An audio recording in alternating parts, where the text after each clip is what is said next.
This video is about my 2008 Santa Cruz Nomad. Overall, I'm happy with the bike and it feels stable and sure-footed in the downhill runs, and the suspension absorbs the jump landings like landing on a cloud.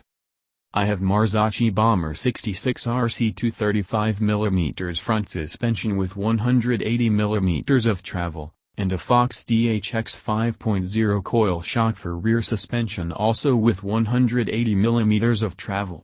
The combination of them both feel supple and should provide enough suspension to gobble up most of the punishment I'll be able to throw at it.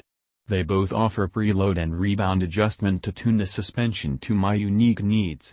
The virtual pivot point suspension that Santa Cruz offers does a great job at helping to keep the rear wheel on the ground. I have Mavic EN 321 disc rims with Chris King 32-spoke hubs, with Hayes 203mm disc brakes, front and rear. Yes, the Hayes brakes suck badly, and I'm going to replace them both with Shimano 2-piston brakes for a better, more consistent stopping power.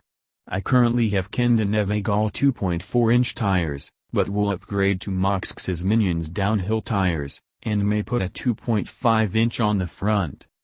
For a transmission I'm running a Box 3 shifter and derailleur, Turvative Howitzer Holzfuller cranks, a Turvative Howitzer bottom bracket, with a 32-tooth race face chainring, and a 1050-tooth spread on my rear cassette. I do a lot of trail riding, but want a qualified downhill bike that will allow me to ride with confidence when it's time to shoot down the mountain. Climbing hills isn't what the Nomad does best, but it climbs well enough to get the job done while providing a platform for some serious downhill fun.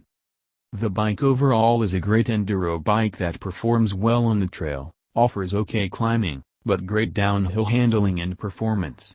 I rate the bike by the following criteria. Trail riding. The bike has a high riding position, and feels like you are riding a motorcycle without an engine.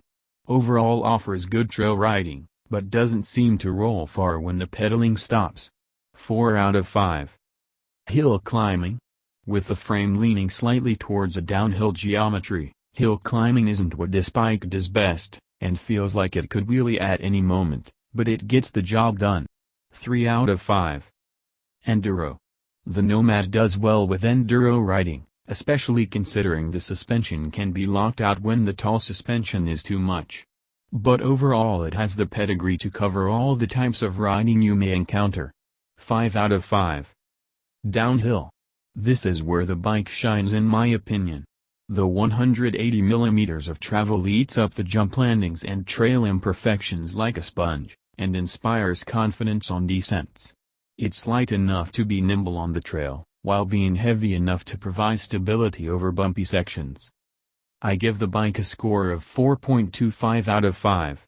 I really like the bike, and it's a good match for my riding style.